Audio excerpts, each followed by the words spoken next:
Bonjour chers apprenants, nous sommes le docteur Agwani Gwajou-Jingel, chargé de cours en hépatogastroentérologie et à la faculté de sciences de santé de l'université de Buea, dans le département de médecine interne et de pédiatrie.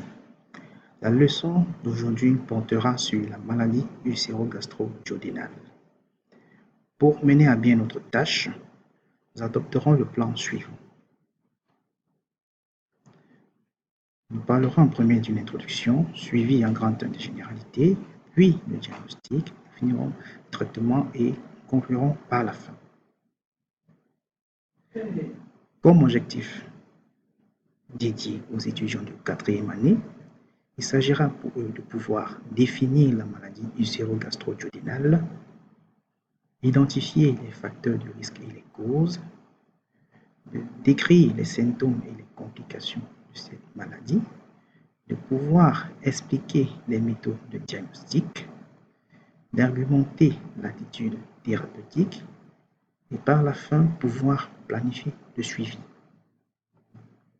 Donc, en résumé, l'étudiant de 4e année pourra définir comme suit la maladie ulcéro-gastro-duodénale étant comme une perte de substance atteignant la muqueuse.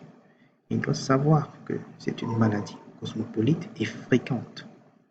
L'ulcère duodénal est plus fréquent que l'ulcère gastrique. La physiopathologie repose sur le déséquilibre entre les facteurs d'agression et les facteurs protecteurs. L'Helicobacter pylori et ou les anti-inflammatoires non stéroïdiens sont les facteurs de risque les plus fréquents. Le diagnostic se fait par l'endoscopie œsogastro-duodénale avec des biopsies. Il peut survenir des complications qui sont parfois graves, voire létales.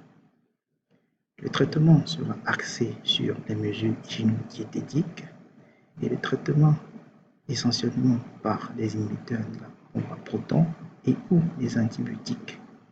Puis, un contrôle post-traitement sera fait pour vérifier l'éradication de l'Helicobacter pylori. Comme ressources que nous avons utilisées pour préparer ce cours, nous avons utilisé l'hépatogastroentérologie et pathologie édition Masson de Flexinos et l'hépatologie gastro-entérologie chirurgicale viscérale 6e édition de Bernard Zobès Grignon. Nous vous remercions pour votre aimable attention.